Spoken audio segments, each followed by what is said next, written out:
Welcome back to Fireside Fears. If you enjoy chilling, immersive horror stories told in the dark, make sure to subscribe and hit the like button.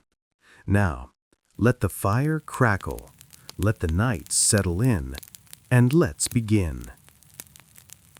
The thing that crawled out of the recording. I record audio for a living. Voiceovers, sound design, audiobook corrections. Basically, if it involves a microphone, I've done it. My work keeps me up late, sometimes until sunrise, and I was used to strange noises, electrical hums, interference, the occasional click or pop caused by my old equipment. Nothing frightened me anymore. Until the night, something answered my recording. I had taken on a last-minute job for a horror podcast script. Nothing too fancy, a simple narration about a man hearing whispers in his attic. I read through the script twice, made a few adjustments, and then started recording. I sat alone in my small studio room, doors shut, foam panels covering the walls, the single LED lamp glowing behind me. Everything was calm. On my first take, everything seemed normal. My voice sounded steady. The room tone was clean. When I finished, I leaned back, cracked my knuckles, and hit playback. The first 30 seconds were fine. Then something whispered. It was faint, barely audible, but unmistakably real. I froze. The whisper didn't follow the script. It spoke underneath my voice, like someone standing right behind me, leaning close enough to brush against my neck. I replayed the section. Same thing. A low tremble of words. I boosted the volume and isolated the track. It said, "I hear you." I stared at the screen, my stomach tightening. It wasn't an echo. It wasn't a glitch. It was timed perfectly between my sentences, a voice layered where there shouldn't have been one. My first instinct was to check my equipment, but my headphones were on during the recording, and I'd heard nothing at the time. I checked the room, empty. Checked the hallway, empty. Windows shut, nothing.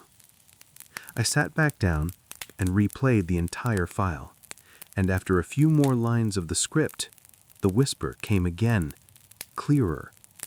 "Don't stop reading." I felt a cold pressure in my chest. I shut the program, deleted the file immediately, and sat in silence. Something wasn't right. I had never heard anything like that in 2 decades of recording. But curiosity, the stupid human kind, made me try again. I opened a fresh file, hit record, and read the script again, but this time faster, forcing myself through the lines. Halfway through, every light in the room flickered.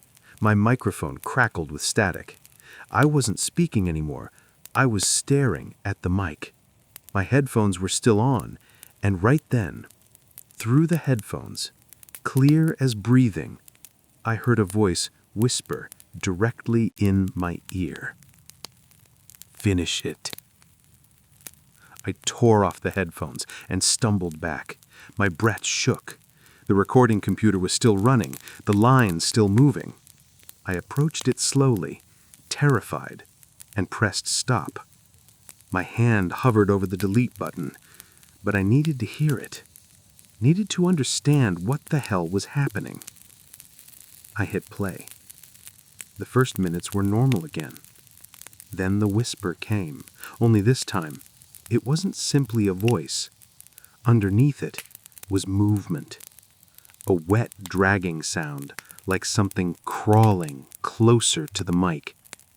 "I am here." I stopped playback. My hands were shaking so hard I nearly dropped the mouse. I checked behind me. The room was tiny, barely big enough for a desk, chair, and shelves of equipment. There was nowhere for anything to hide. I replayed the last 10 seconds again. "I am here." But when I listened closely, really listened, I heard something else behind the words. A scraping, a shuffling sound, a hard breath, and then something that sent sweat dripping down my spine, my own chair creaking in the recording. But I wasn't moving in the recording. I hadn't shifted even once during my read. Something else had sat in that chair. I shut everything down, unplugged the mic, turned off the lights, and took a hot shower, trying to convince myself I was exhausted or dehydrated or delusional. But exhaustion doesn't whisper in your ear. Delusions don't record themselves. I decided to take a break from audio work for a few days, but that night, lying in bed, my phone buzzed. It was an audio file, sent from no number, no contact, just unknown sender. The preview waveform was long, almost 20 minutes. My blood turned to ice. I pressed play. Silence at first. Then faintly, my own voice reading the script, word for word. A recording I never saved. A recording I never kept. Halfway through the file, the whisper cut in. I found you. My heart froze. I sat up in bed, staring into the dark hallway outside my bedroom, and then the whisper in the audio grew louder, closer. Not behind the mic, behind me. In the recording, I heard something dragging itself across the floor, something heavy, something wet. The whisper spoke again. Turn around. I paused the audio instantly and held my breath. I didn't turn. I couldn't turn. My bedroom door was cracked open, and beyond it the hallway was pitch black. But the silence felt loaded, dense, like something sat just beyond the sliver of open door. I reached over and shut the door quickly, locked it, sat with my back pressed to the wall, clutching my phone like a weapon. The file continued on its own. I swear, it started playing without me touching anything. This time the whisper wasn't just layered in the audio. My phone speaker vibrated with each word, the tone deeper, warping with a gurgling rumble. You brought me out. My chest tightened. I felt a warm puff of breath on the other side of my closed bedroom door. Not wind, not imagination, breath. The whisper spoke again from the phone. I want your voice. The door handle rattled. I threw my phone across the room and backed into the corner. I didn't breathe, didn't blink. The door handle jiggled again, harder this time. Metal scraping like nails had wrapped around it and tugged. The whisper stopped. For a moment, nothing happened. Then, something heavy dragged itself across the hallway floor. Closer, closer, until it stopped directly outside my door. My chest burned from holding my breath. My heartbeat hammered against my ribs. The silence stretched so thin it felt like it would snap. Then gently, like a finger brushing a coffin lid, something tapped against the door. Tap, tap, tap. Slow, deliberate, hungry. I stayed awake until sunrise. When morning finally came, I opened the door. Dust on the floor. Uneven hand-shaped smears trailing from the living room. My microphone, somehow plugged back in, sat on the desk, recording. The waveform was moving, live. I approached it slowly, terrified. The mic picked up something breathing in the room. Not me, not my voice. Something else. Something that came out of the recording and wasn't finished with me yet. The live recording captured one final whisper, quiet, satisfied, patient.